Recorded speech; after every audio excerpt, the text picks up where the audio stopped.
Hello, tech friends, and thank you for tuning into Emerging Technologies in Business, where we take a deep dive into different technologies that are impacting businesses today and in the very near future. I'm your host, Brock Riney, and this podcast is brought to you by ConcannonXR. Let's talk tech.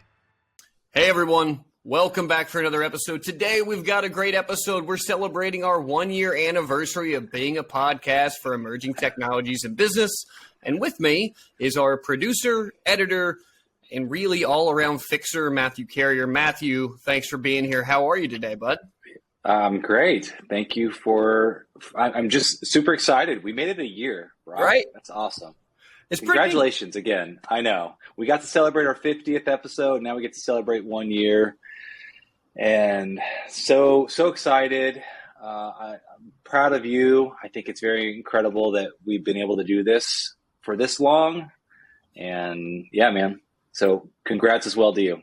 Thank you very much. When you say fixer, there's not too much that we have to fix, that I have to fix, but you know, we get to have a good time with it, and we're always learning. We're always trying to improve. So that's part of the fun part about this all. That is false modesty if I've ever heard it in my entire life. That man fixes so many things, you have no idea. But I appreciate the modesty. So I guess the first question I have for you, Matthew, is was there anything that inspired the idea of bringing this podcast to market? And I know that you have a background in podcasts, so where did you get started there as well?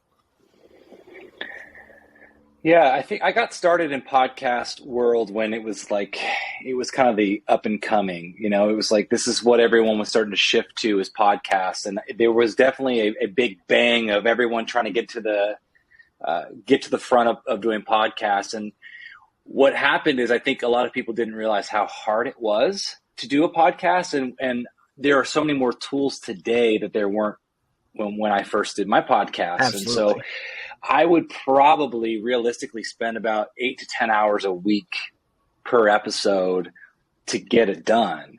And this was something that I just did as a hobby because I enjoyed doing it. I enjoyed interviewing people, learning about them, but this was not part of my job. And so eventually after, I think I did it for about 2 years, I got burnt out. And I learned a lot. I will say anybody who's starting a podcast, find a way to monetize it quickly because if you monetize it, then it makes everything worthwhile. And I did it as a passion project, which I enjoyed. Unfortunately, I didn't also add the monetize aspect of it quick enough. And so I started making money, but by that point in time, I was already burnt out.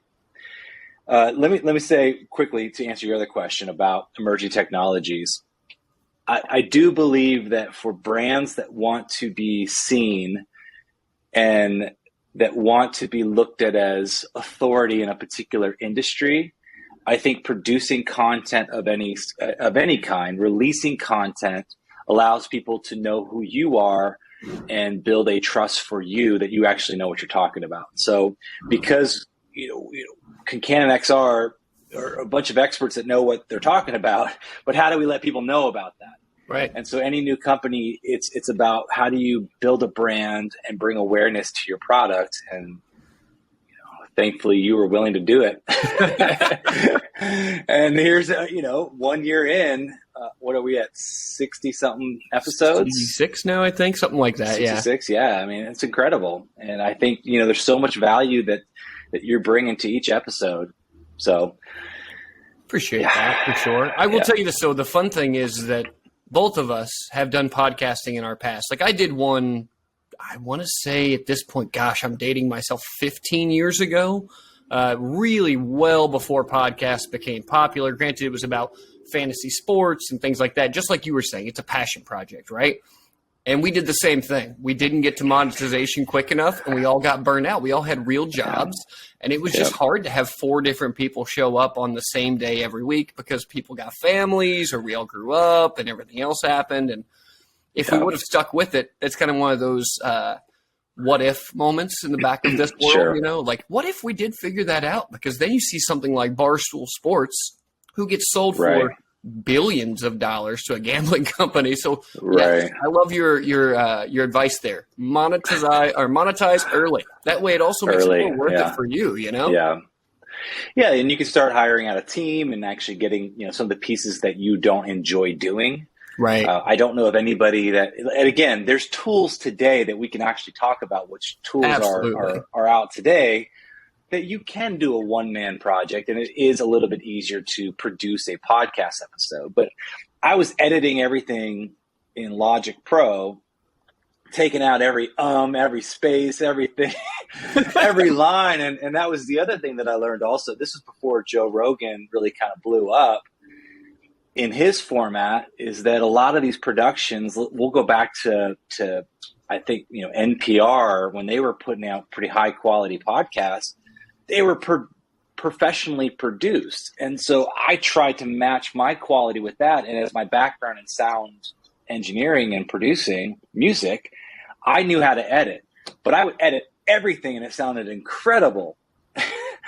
But I got so burnt out by trying to make everything perfect versus if I were to do it again, which you and I talk about now, don't make it perfect. People don't want perfect. Joe Rogan's episodes aren't perfect. I mean, he broke the mold of people just want to know who you are, Brock. They want to hear you say and so, and I don't know how to answer that question. Like, they want realness in episodes. And I think that's what we're trying to do with emerging technologies, is bring real talk to technologies that are happening and new technologies that are happening, instead of like the behind a paywall. And I don't really know, what am I going to get by putting in my email in exchange for something? And so that's what we're trying to do. And when you really start thinking about the differences in that technology, so just call it 15 years, right? The difference between trying to record and produce a podcast to where it is today is so infinitely different. I know you mentioned it a minute ago, but you're so right. Like, those were back in the day where we would spend an hour and a half brainstorming to come up with a storyboard or a script for an episode. And then once we had it recorded, which we were doing on some sort of DSLR camera back in the day, because I had a friend who was a video editor, so we had access to really nice equipment. He would still have to go through that single board. Whatever you got was what you got. There was no easy way to edit unless you sat in front of Avid or Premiere or some sort of other editing software to go change those things. And now it's so funny because now we utilize ChatGPT-4. That helps with content. That helps with even streamlining content, right? We're working with a company called Cast Magic for utilizing AI to write out the best descriptions of an episode or the best headlines or things like that. Even that, when you start looking at other editing software that's gotten that much better, now we have these treasure troves of these free-to-use videos, which are hard to find, or you pay a lot of money for them and search the internet for an hour and a half to find one just to go throw in as B-roll. And all of those conglomerations of those things come together just make this so much easier than ever has been before. Could you imagine what we could accomplish with these tools back when we were doing our original podcast? Man. I think Descript alone, I think Otter AI was another one that I looked at, but Descript alone, being able to just, it instantly transcribes it, and you say, remove all of my filler words. We are not professional speakers, Brock. Right. We say, so... we have pauses, and Descript essentially says, would you like to remove those? Right. And again, like I said, it took me 8 to 10 hours a week last time, and now it's like, yes.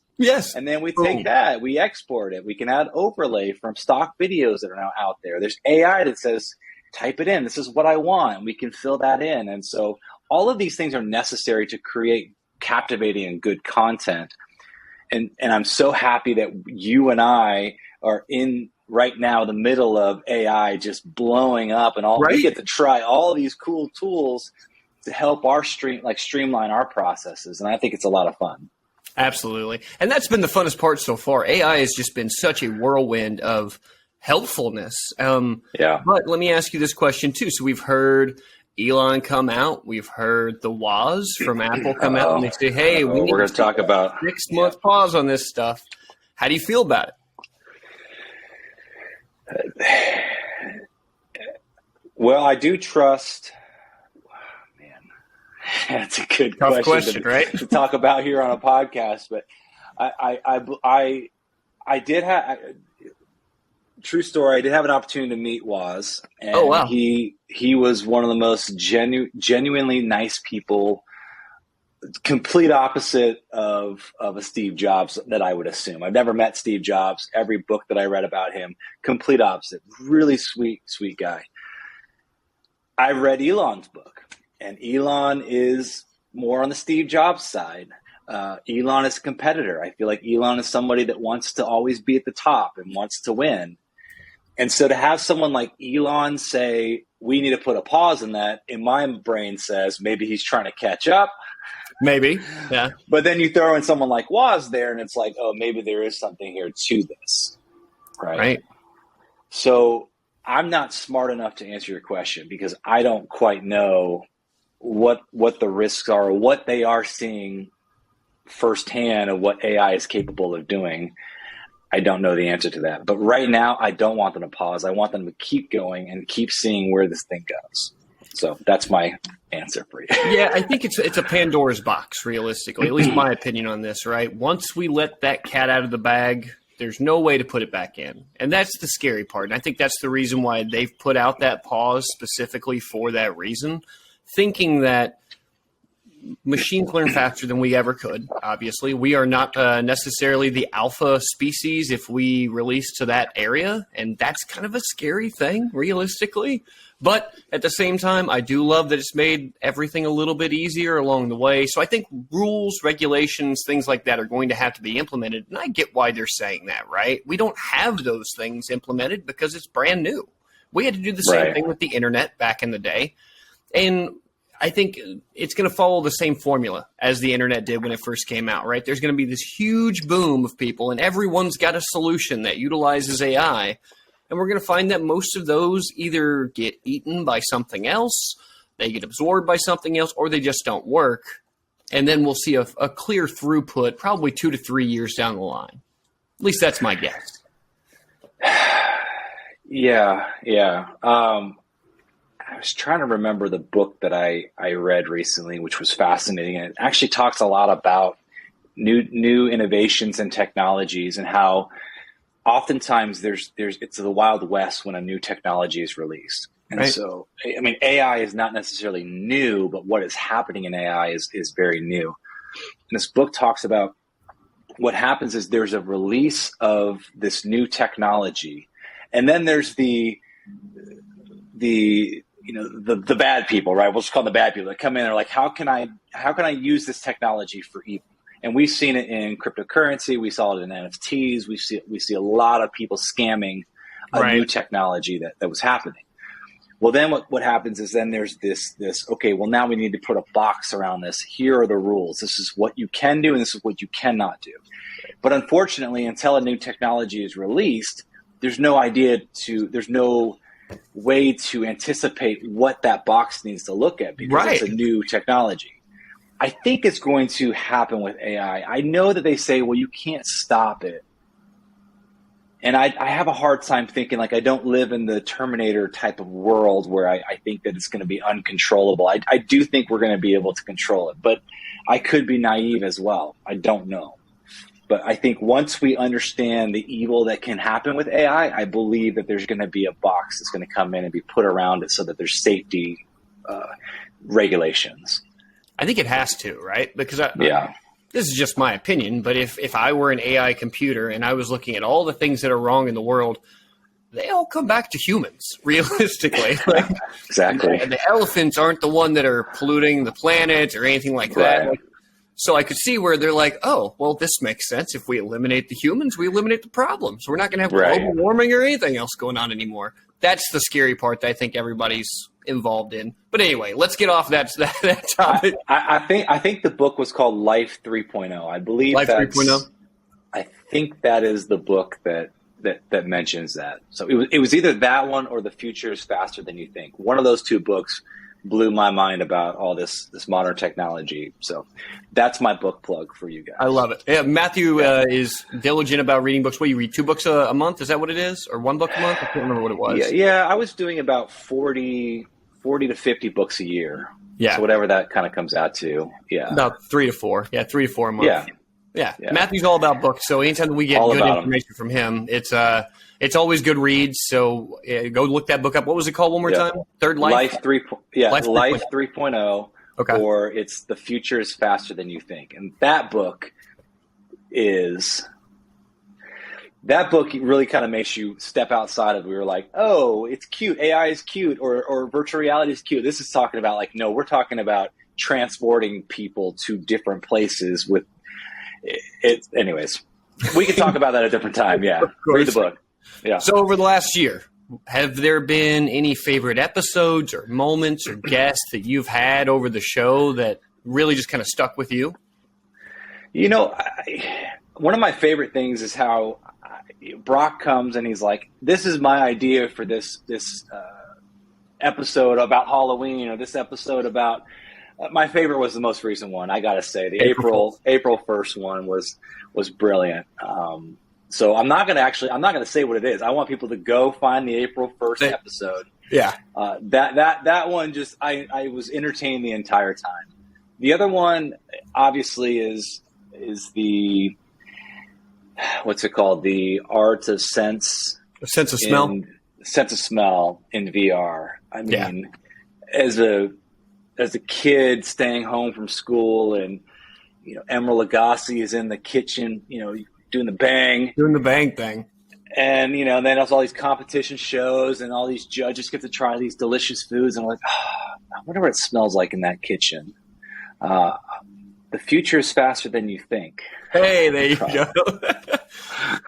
And I think just what it's going to look like at some point to bring that, because, the sense of smell is based in VR. But I'd love that to be in every modern home. Wouldn't that be the greatest thing, to have a piece of machinery where, like, you turn on the home cooking network and, hey, they're grilling, garlic asparagus today. And then you just get a little whiff of it. I don't want it to be overpowering. Just a little bit, right? You have a knob of what's the level of smell. This one goes up to 11, just so you know. I can't, I'm sure YouTube will be one of the first to roll out some sort of adapter where it's like cookies, baking cookies. You just... Hey, you know what? If we ever made it ourselves, we could call it cookies. And that would just be ironic because, cookies, never mind. Anyway. All right. So. And cut. Great. So, Matthew, are there other emerging technologies that you think might provide a pivotal potential revolution to the business world in the next couple of years that maybe we haven't covered on the podcast so far? I think the biggest one, I hope that I'm right. I think I will be wrong. But I think the thing that really needs to be the biggest impacted industry is education. And I think the biggest, virtual reality, I believe, will revolutionize the education industry. Just in general. I'm talking school system. I'm talking schooling system.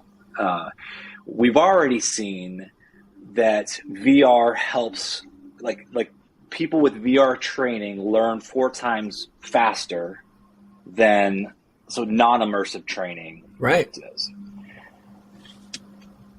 I don't know why the schooling system has not evolved at all. And I know you have kids. Mine are too young to be in school right now. But I remember when I was in school thinking, this already feels outdated. Even what we were learning in math, that I was like, I don't need to learn this. I think being able to think through problems is obviously the most important part of what schooling can do for you. But I just think virtual reality can come in and really provide experiences and opportunities for students that will expand and their desire to want to learn more about certain fields and avenues by just putting on a headset and being able to transport to, we'll just say Washington, D.C., right? Be able to walk around and see, all of the monumental places in Washington, D.C. Be able to travel to China, be able to travel to Africa and go on a safari. All these things you can already do right now. And I just think giving that experience to kids, I feel like it would spark a healthy curiosity in kids that I don't feel like is there right now. Because all kids do right now, in my opinion, is we're going to use our screens for games and distractions.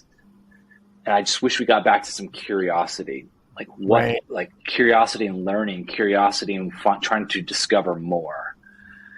So the reason why I'm hesitant to say education is because I don't feel like there's a priority in investing from the education world, either from our government and investing into the education system, and then the education system investing into new technology.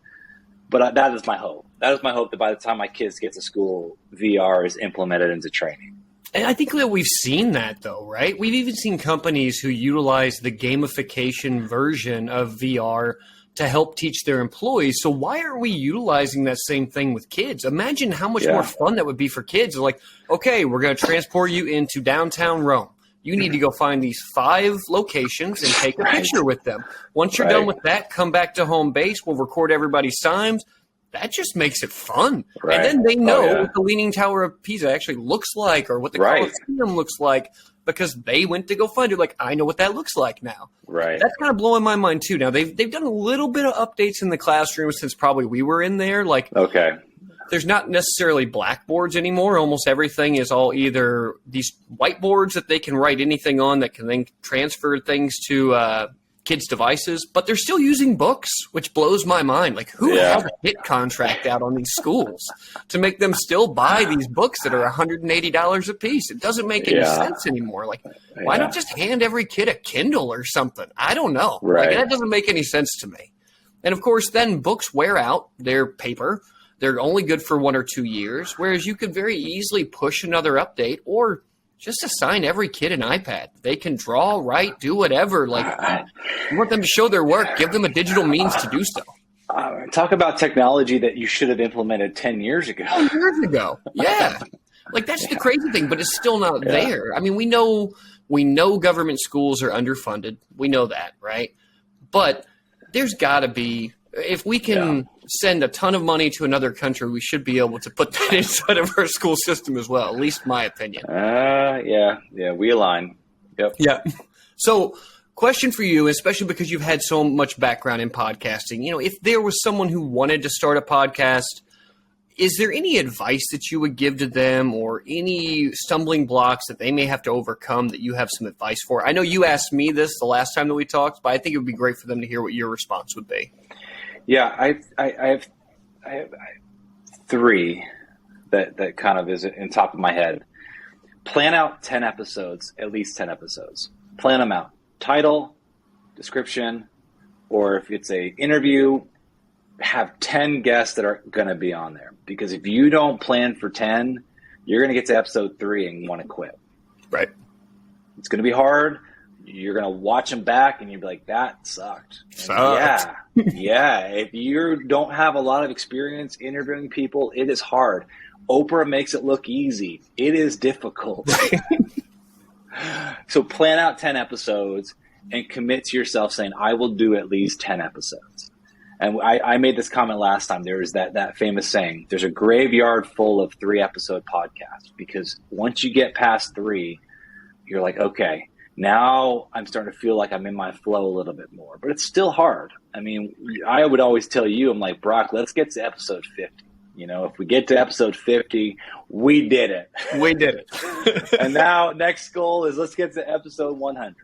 Yeah. So plan out 10 episodes, monetize as quickly as you can, unless you're doing this for a brand building where it's something you're getting paid to do to help grow a brand. That you're still getting paid, and it's still something that's like, okay, I can get through some of these hard things. But monetize quickly, have 10 episodes, and find the tools that you can use to automate processes. Yes. So tools are very, very good. There are things before a lot of this AI. Zapier was was a great tool that I used a lot to help automate some of my forms. When someone filled out a form, it was entered into Airtable, which Airtable is like Excel, a colored version of Excel. Yeah, that's a good way to look at it. Like a kid brought some crayons to school and colored in Excel, and that's what Airtable is. And I absolutely love Airtable, but Zapier is sort of the automation tool. Now there's so many. Descript is an incredible tool. You can do everything in Descript and just publish it directly. Before Anchor was bought out by Spotify, now it's a Spotify tool. I would have to pay, I think, $20 or $25 a month to host my podcast. And then Anchor came out and was like, no, you just We'll just post it on our platform, post it here. and we'll get our name out and be sold to Spotify for I don't know how much money. So it worked for them. Yeah, right. And so I think you can do everything on Descript and now podcast, Spotify podcast for free. And I think that's something me and Pat or Matthew talk about every week too, just so everybody knows. Like, we always have a month ahead of content, always, right? Yeah. And that's the other thing I'll throw out for the people who are starting something.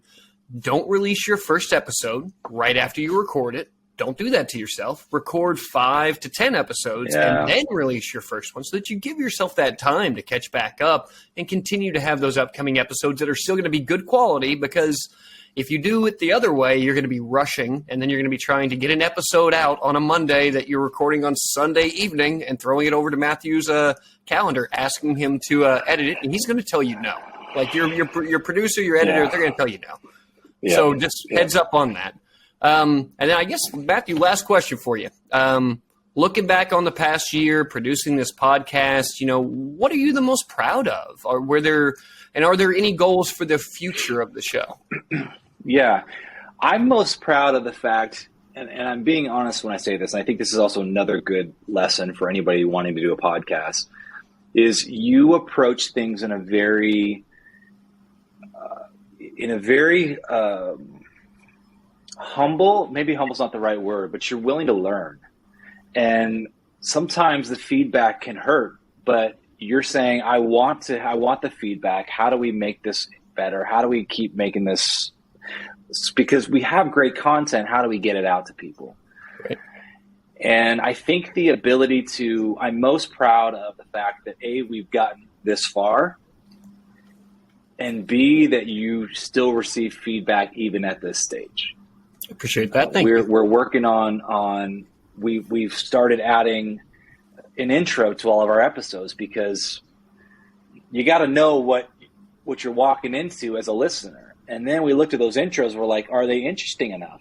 We got to hook them. So now we're trying to rewrite our intros. And this is all time that it takes Brock to have to redo things. But it's all about how do we create intrigue enough to want people to then listen to the episode. Right. Well, then, as we know, Brock, now, and a lot of people will know if you go on YouTube, it's all about the thumbnail now, right? Right. Having a good thumbnail makes people want to click on it. Well, then what gets people to stay is a really solid intro. And then what gets people to keep coming back is good content. Right. So those three elements. Consistently posting content, too. Consistently posting, yes. And I would say I'm most proud that we are continuing to tweak and make it better and better every single episode. I totally agree. From where we started to where our episodes look today, night and day. Night and day. Right. And that's a lot thanks to your open eye, that you're looking through those things and seeing the things that we can tweak and manipulate to get a little bit better. I'm excited to see what next year looks like. With the growth that we had from the beginning to where we are now, who knows where we're going to be next year? Because we've only gotten more savvy. And that's the same advice I give to anybody. Like, the more time you put into this, you're going to get that much better every single time. You'll ask a question a little differently. You'll find that this type of thumbnail gets more attraction than this one does. So you start going down this path. I think it's great, man. I think we've done a hell of a job over the last year. Just thank you for every bit of advice. And thank you for always asking for those ways of like, hey, we need to make this better. That's a great way to live. You always want to try to get better. If you're not trying to be better today, you're wasting today, right? Right. Yep. Tony Robbins says try to get 1% better every day. That's it. Just 1%. And that's what you do on every one of these videos, too. That's exactly how we're going about it. Well, Matthew, thanks for being here. Thanks for taking the time to be on the show. For everyone back at home, we have new episodes that come out every Monday morning for Emerging Technologies in Business at 7 a.m. And we're sponsored by ConcannonXR. XR is the future, and if you are working in the XR world or looking to step into the future with XR, ConcannonXR is here to help bring that reality or your dream into a reality. So if you're starting with an XR application or you're looking for a helping hand to take that idea to the next level, Concannon is here to help, and you can reach out to them directly by emailing them at inquiry@ConcannonXR.com. And then you can find our podcast on social media as well, at ETIB Podcast. And if you like this episode, take a second, hit that like button, hit the subscribe button, or check out one of these other videos that are above mine and Matthew's head here on YouTube that's from Emerging Technologies in Business. That's going to do it for today. Happy 1 year anniversary, Matthew. It was a hell of a ride, good sir. For everybody listening at home. What? One extra thing, Brock, because I know that the intro music is going to start fading up right now. So that's true. Hope everyone's enjoying that music. But we are going to also have a newsletter that's coming out very soon. So the first one's going to be an April newsletter, and we'll do one monthly. So if you want to get a part of that newsletter and find out more about any technology or emerging technologies, go do that. ConcannonXR.com. It'll be on there to sign up. Heck yeah. Love it. All right, everybody. That's all the time that we have for today. I've been your host, Brock Briney. We're going to talk some more emerging tech next time. Bye, everybody.